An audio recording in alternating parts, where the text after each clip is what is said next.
What is up, everybody? Welcome back to MLB Swing for the Fences here on Wednesday, July 30th. Run Pure Sports YouTube channel. I'm Draft Cheat, as usual, joined on Wednesday afternoon by Statsational. Stats, how you doing on this Wednesday afternoon? Doing all right, man. I think I missed. Did I miss? No, I missed Friday's show. So yeah, it's been a little while doing baseball. Got a little cold after that Minnesota trip with the boys, so I'll be struggling through, but so bear with me.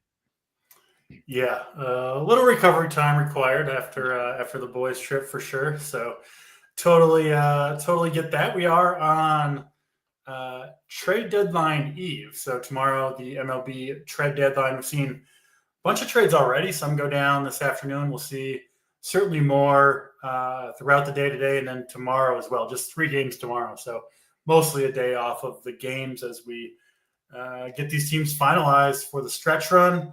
Don't know if you played early stats. A little bit of a bizarre slate. Some of the more popular pitchers getting roughed up early, and I kind of think this week leading up to the trade deadline is just going to be a little bit prone to that with these teams figuring out which direction they're going to go. Players, I think a lot of these guys' heads are kind of just all over the place as they find out whether or not they're going to be moving across the country, all that good stuff. But we do have 6 games to talk about tonight. It does start, the slate does 25 minutes earlier with Colorado and Cleveland. So we'll probably get out of here a little bit early so we can get over to Run Pure Sports, get the cores finalized, get our lineups in, answer questions, all that good stuff in the Discord. But 6 games to talk about. Let's get right to it. We start off in Cleveland.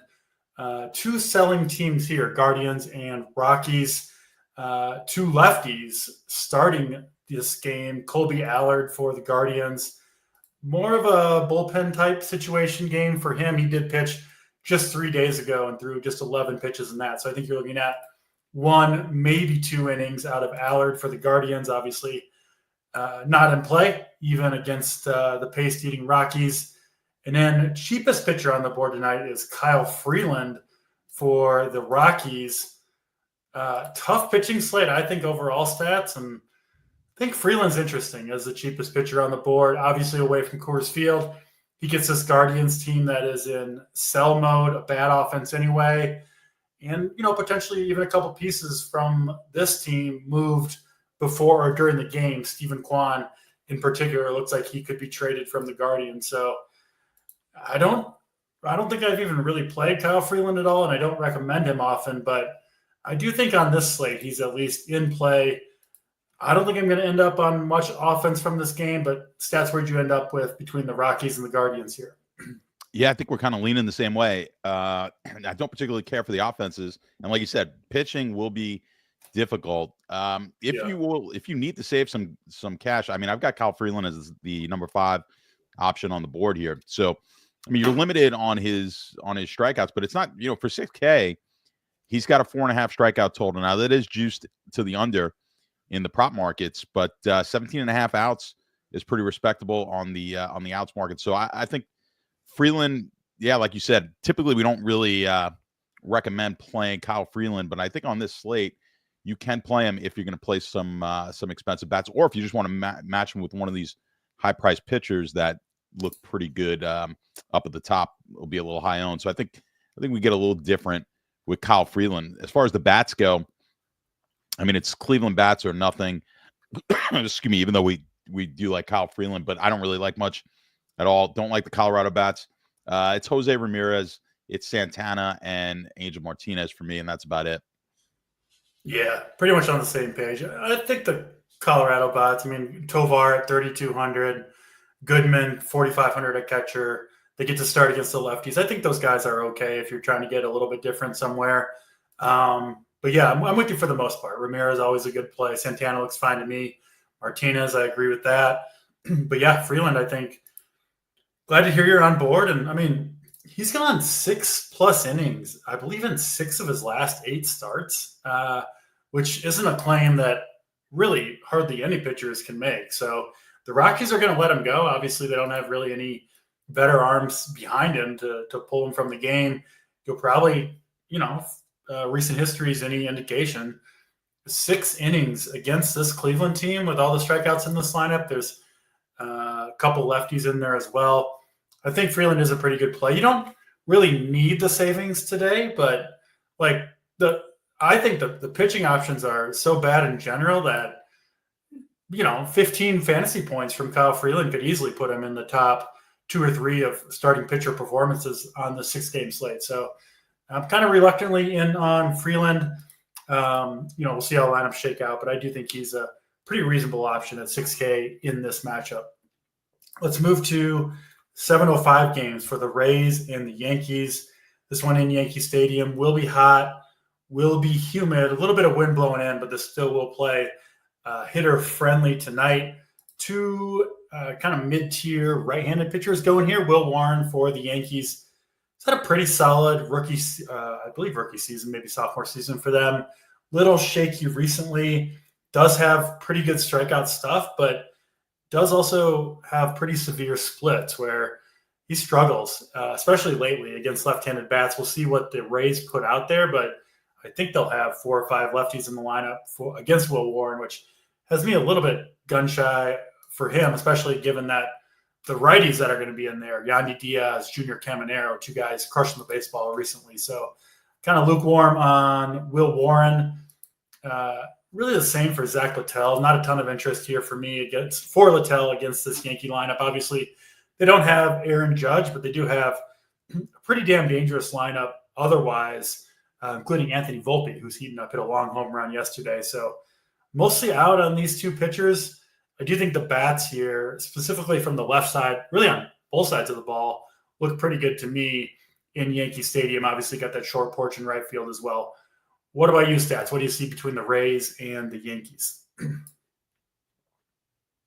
You're muted, Stats. Muted still. Sorry, I'm mute. Yeah, stopping me from coughing on the air. But then when I want to talk, you can't hear me either. But yeah, so I mean, I'm kind of in agreement with you again here. Will Warren I've got as my number 4 pitcher tonight on the slate. Good strikeout upside on a slate with not a ton of real dominant strikeout pitchers. I think you worry about the walks with Will Warren, but we're going to have to give a little here with the pitchers that we take. You got Warren just 15.5 outs in the prop market with 4.5 strikeouts, and that is juiced heavily to the over. Little is 16.5 outs, 4.5 Ks. He's got like the same K prop as Freeland does, and you're paying $1,600 more.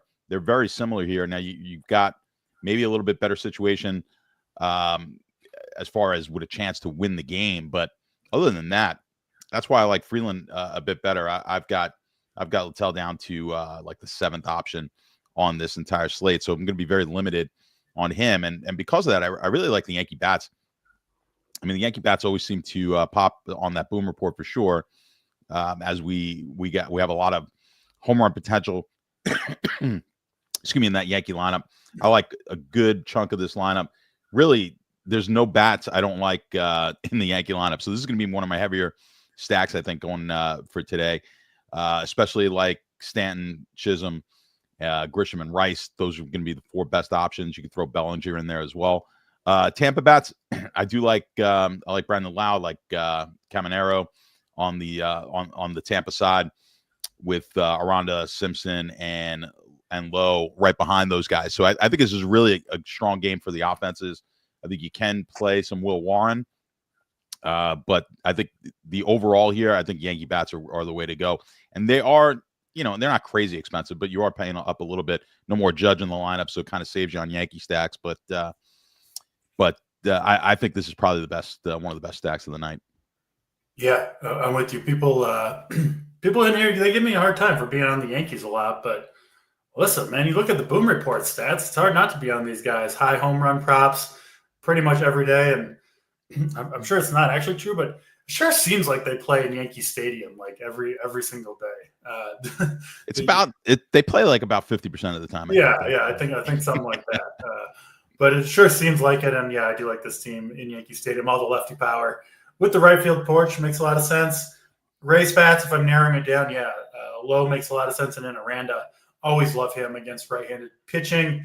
And Will Warren is someone I target with lefty bats, especially in this stadium. So, all hitters for me. I'm out on both these pitchers, and I think I might even take Kyle Freeland just straight up over either of these guys, even without the price discount. So, talking myself a little bit more onto Freeland. Do like him better for sure than both Warren and Zach Littell today.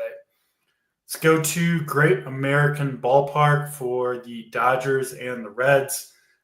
Similar weather in Cincinnati as we see, it seems like pretty much every night this time of year. Hot, humid, really good home run park here, obviously. Reds will go with Nick Martinez. He's an okay real-life pitcher. He's not much of a fantasy asset. The strikeouts aren't there for him very often. I'm sure he's got a pretty pedestrian strikeout prop in this one. You throw in the danger of pitching in this park to this Dodgers lineup, and Nick Martinez off of my board at 6,800. I do like these Dodgers bats quite a bit. Obviously, Ohtani lead, or no, you can't. No hitting points for Ohtani tonight because he's starting this game. I swear it switches on me which one counts from game to game, but it'll be Ohtani out there for what are his props look like? We're going to get maybe 2-3 innings out of him tonight. Stats. So the prop is that at least at Pinnacle they don't have the out prop at, but he does have a 4.5 strikeout prop. It is juiced a little bit to the under, so that would be 3 innings. Yeah, maybe. Yeah, like 3. Well, it'd be a little bit more than 3 innings probably projected. Where do we have him? I've got him projected on mine for 4. I got almost 4 innings projected on mine. So interesting. Yeah.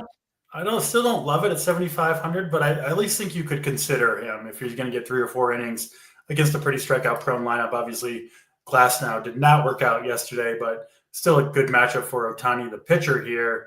And then it'll be Emmett Sheehan. Looks like he's going to be in after Ohtani. You could get 5 innings out of him depending on how long Ohtani goes, but at 7,500, a little bit risky. And again, we talked about pitching it's just tough on this slate. There's not very many good options, but I don't particularly love any of these 3 pitching options, the 2 Dodgers guys and Martinez. I'm off Reds bats for the most part, but I do think the Dodgers got to be up there with the Yankees in terms of most appealing stacks on this slate. Stats, where'd you end up here with Dodgers and Reds? Yeah, so like I said, with the Ohtani stack or the Ohtani prop is 4.5. You got Martinez at 4.5, also a much heavier juice to the under with 16.5 outs as his out prop. As far as where I've got them both, I've got Martinez 8th and Ohtani 9th. There's just not enough innings. I think it's really hard to play him. I mean, the 7,500. Yeah, he obviously he's got upside when it comes to strikeouts, but I mean, we know he's just not going to go deep enough. I just don't see any of these pitchers, Martinez, Ohtani, either one of these guys or Sheehan. I think you're taking a lot more risk if you're going to throw Sheehan in there because you just don't know how many innings he should come in the game. But I'd rather take my chances with Ohtani before I went to Sheehan. But I'm going to avoid them. I think I'm going to avoid pitching in this game altogether. And then I do like the Dodgers, but when you don't have Ohtani, you don't have the best hitter also in the lineup that you can play in your stacks. It does take away a bit from these Dodger stacks, but Betts, Hernandez, and Pajes, those are the 3 biggest bats in this game. Cincinnati, not bad either. I just think, with Cincinnati, you're going to get a little bit more leverage, and I don't think it's the worst play because you're going to, they're in there against Ohtani, but they're going to face, like I said, probably a max 4 innings of Ohtani. So if you want to get a little bit different, I don't think Ellie, Benson, McLean, those guys as a secondary stack is really, I think it's a sneaky differentiating play, but not one that I love massively. But those are the best bats if you do want to do something like that on the Cincinnati side. Yeah, I mean, Sheehan could get the last 5 innings if the Dodgers are kind of running away with this game. Would be the situation where I think Sheehan would get him, but he's not that great of a pitcher anyway. It could just be a couple innings. I mean, if it's a close game, the Dodgers could go to their bullpen pretty early in this one, go to the left-handed relievers. So I think Sheehan is a little bit thin. I'm with you. I'd rather play Ohtani, and I'm not playing Martinez on this particular slate. Let's go to Busch Stadium in St. Louis next. We've got two, I would say, less than pedestrian right-handers here. Miles Michaelis, the veteran. I guess Cal Quantrill, a veteran too. Neither of these guys misses many bats whatsoever. Quantrill's been better this year than in the past, but it's kind of damning by faint praise with him. He's not a very good pitcher. We do have good hitting weather here, pretty good. Hot, humid, little bit of rain to potentially keep an eye on, but should be fine to play in this one. And I think we could see runs in this game stats. Wouldn't be surprised to see the Marlins and the Cardinals do some damage against these pitchers. Kind of like both sides of the ball, actually lean on the Cardinals side, the Marlins side rather, against Michaelis a little bit if forced to choose. But I think this game could be sneaky for offense. Where'd you end up with the Cardinals and the Marlins tonight? Yeah, someone brought it up in our Discord when I give out the stack probabilities and how often you should be playing the stacks on the website and in the Discord with our team total stacks. And they were shocked that Miami was only 4 as a team total considering against Michaelis, but here we are, right? So not going to be high owned. I don't have him particularly high here either. Not the worst strikeout pitcher on the slate outside of maybe Cal Quantrill. So I think it's those two guys. We got probably the two worst potential strikeout pitchers, and they're going against each other in this game. So I really don't have much interest in either of these pitchers. But when you look at the bats, I don't know. I don't think it's been as excited as you are. I would. I understand the Miami play. I just don't like it. I think we can get, like, if you're playing Miami, I guess maybe you're doing it because you think they'll just light up Michaelis, but I mean, still 4 total. The Boom Report looking at just potential home runs. There's just not a lot of power in this lineup either for Miami. Maybe, on such a short slate, we could use them as secondary stacks. I think St. Louis has a little bit more upside here with Burleson and Contreras, maybe Arenado. But neither one of these teams are typically teams that I really like to target all that often. Just not a lot of power. Outside of like Victor Scott here, there's a couple of guys, but St. Louis doesn't have a ton of speed either in their lineup. So not two teams that I don't necessarily love to target. I'm going to be pretty light all the way around. Pitching, I'll have none of, but I'm going to be kind of light on these bats in this game. Yeah, that makes sense, Uncle T. I mean, the DraftKings knows Stowers up to 5,600. Listen, he's earned it. Stowers has been awesome. I do really like, actually, Stowers. That heart of the Marlins lineup, Sanchez, Agustin Ramirez, and Stowers, could include either one of Edwards or Lopez. I do like that top half of the Marlins lineup. But yeah, I don't think you want to go too crazy with these teams. Stick to the better hitters, I think, on either side of the ball. The cheap guys don't look super great to me. We'll go to the next game on the slate. A couple more to talk about. And one that's going to be popular for pitching here, Nathan Eovaldi and Jose Soriano, 2 righties in Angel Stadium. Good hitting weather here for sure, but I do think Eovaldi, at least in my eyes, rightfully the most popular pitcher on this slate. 10.5K, good strikeout upside against the Angels. He's been pitching really well. It's not a totally flawless matchup. Obviously, the Angels do have some power. It is a good place to hit, but on this slate, I do think Eovaldi is the best pitching option on the slate, even I think into ownership. So I'm okay with that chalk. And then Soriano going for the Angels. I think he's usable as well. He's been kind of all over the place this year, but matchup is fine against Texas. And he does have upside. We've seen some really big games out of Soriano. So kind of like both these pitchers in this one stats. Where'd you end up with Eovaldi, Soriano, Rangers, and Angels? Yeah, I mean, Eovaldi's probably our best upside for strikeouts. He's going to be a projected highest strikeout per inning guy on this slate.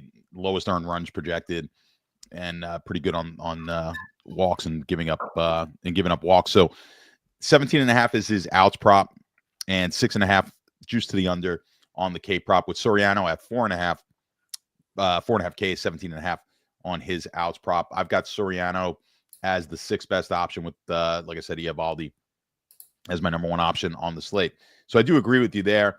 And he's fairly up there as far as how much better I think he is. Maybe with Wu as well. Those two guys better than just about everybody else on the slate. But I don't know if I'd get. I always like to play some Angels just because of the power.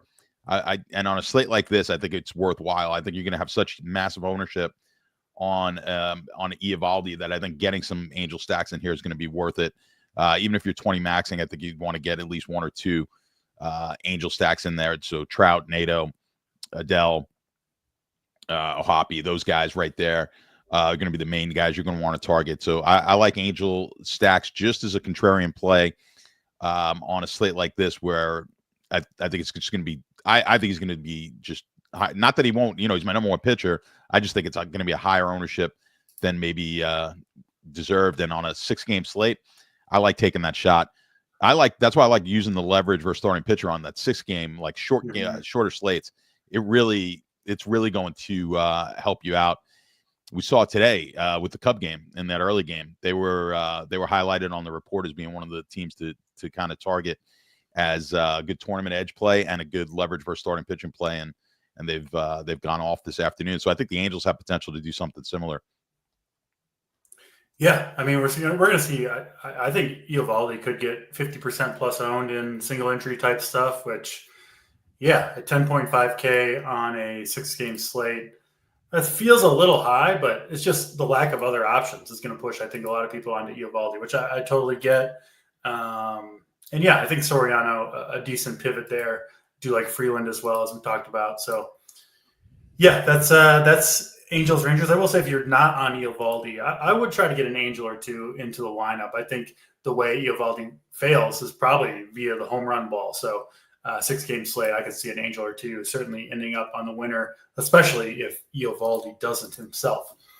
Let's get to the last game on the slate then. Mariners and A's back in Sutter Health Park.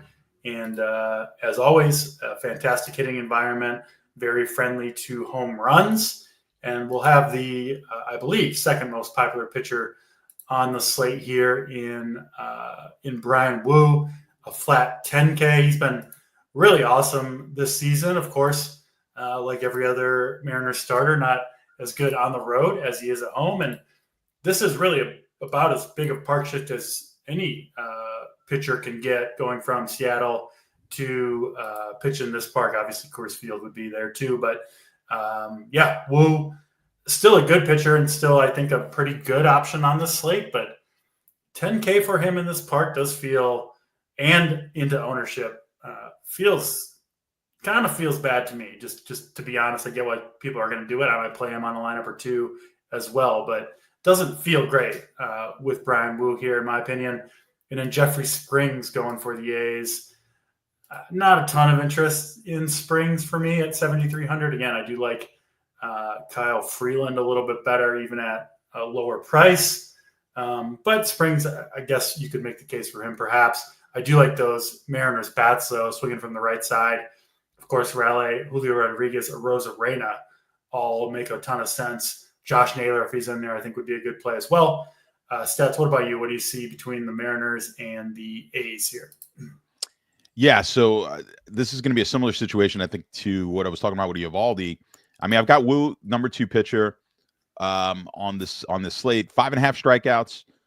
That is juiced to the over, with 18.5 outs juiced to the under on this pitching prop. With Springs at 4.5 strikeouts and 16.5 is his outs prop.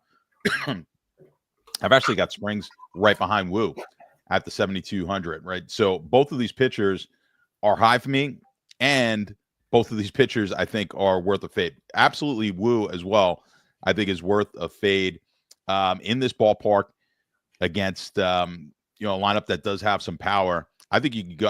I prefer both bats here. I just think this is going to be a slate where we're going to have to kind of just get lucky with the pitching, kind of open it up, get down to maybe a Warren, a Freeland, down, and get some of these pitchers that don't feel that comfortable. Even though, yes, Eovaldi and Wu, clearly the two best options. I think in order to win a GPP tonight, maybe fading one of them, if not both of them, could pan out really well for us. So I think the more conservative play, pick which one you want to fade. I think if I had to fade either Eovaldi or Wu, it'd probably be Wu, to be honest with you, for me in this ballpark. So I like, if you like, obviously Kurtz has just been on fire, and Rooker, Langoliers, and Butler, all those guys are going to rate out really high for me. And then on the flip side, of course, Raleigh and Arozarena, Julio, and Mitch Garver as well. Is he in there today, Mitch Garver? I just have him in. We haven't seen the lineup yet. Yeah, we've got him projected as in the lineup, so we'll see if he is. But yeah, I think the bats are the way to go, and I think that leverage play. I think we're going to see one of these. You're going to see one of these leverage plays, and if you're going to, like, if you're just not going to play, like if you're playing 20 lineups and you have some non-Woo lineups, same thing with Eovaldi. I think you might as well lean into it and go ahead and play the bats that are against them, because if it's going to really take, like, if they have a mediocre day, they still might be good. So if they're going to not make it into the winter with the ownership that those guys are going to be at, it's probably because they got lit up, and you might as well just get the bats in there with them. 100% agree with you. And it seems like a lot of the chat is wary of the 10K Brian Wu chalk in the stadium, but certainly some good bats to play against them. I mean, Butler, Kurtz, Rooker, Langoliers, Soderstrom, all those guys, tons of power. And it just wouldn't be shocking at all to see Wu get hit hard here in the stadium in these expensive chalks. So totally get it. It's just, you do got to play two pitchers. We're seeing, Jake's got the Freeland Quantrill combination. One of those slate stats, just kind of got to plug your nose and hope for the best with some of these pitchers. Just kind of got to play it that way if we're trying to win a tournament, obviously. That is all 6 games. Let's go back over some of our favorite plays on the slate. We do have the 25-minute earlier start, so we'll get out of here early today to get our stuff done. But stats we've, of course, talked about every pitcher. I don't think there's anybody going tonight that either of us are super comfortable with, especially when you consider price and ownership. But what is your personal favorite combination at pitcher tonight on DraftKings? Yeah, I mean, it's going to be tough.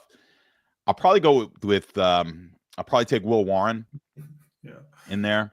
And then if I had to take, oh God, dude, is it really going to be a Warren?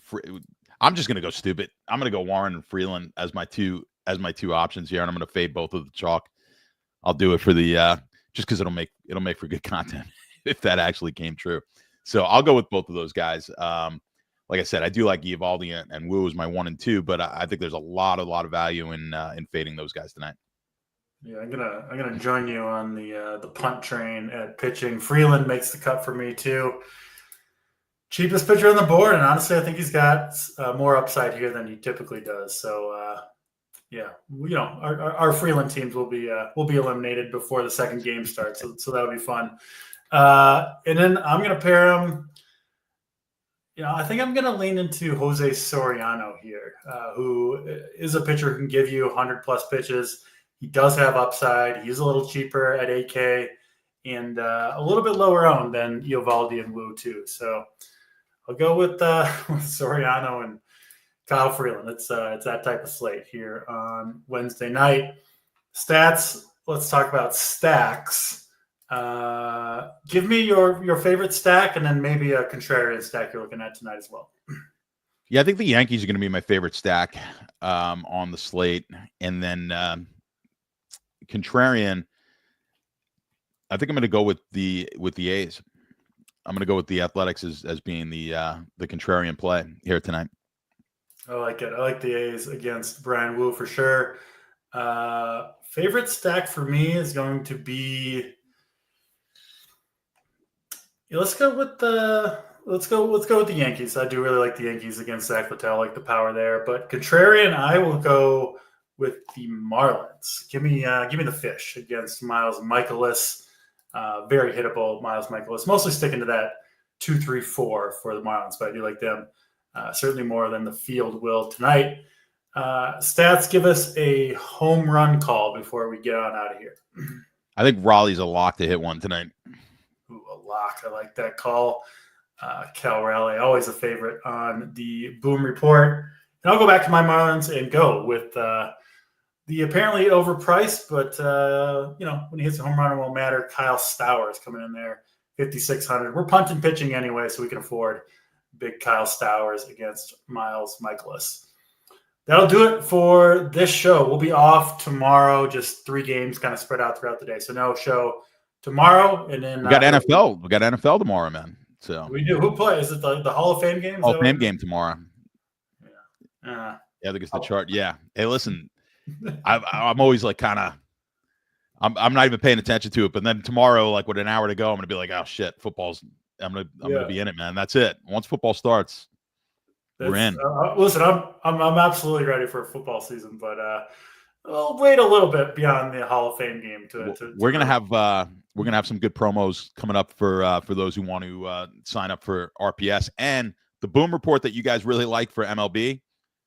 I've got one for NFL, and it's going to be it'll be broken down by each position. So I think you guys are really going to like that also. That got me excited over here, Stats, for a little boom sheet on the NFL. I saw your desk. I saw your desk rise up a little bit. Yes, just a little bit more so than maybe the slate made a move. But that's a good sign. NFL coming up around the corner, just over a month now. Cannot wait. But for now, we'll keep grinding baseball, and hopefully Kyle Freeland can take us to the promised land tonight. That'll do it for us, though. Till next time, he's Stats. I'm Draft Cheat. We're out of here.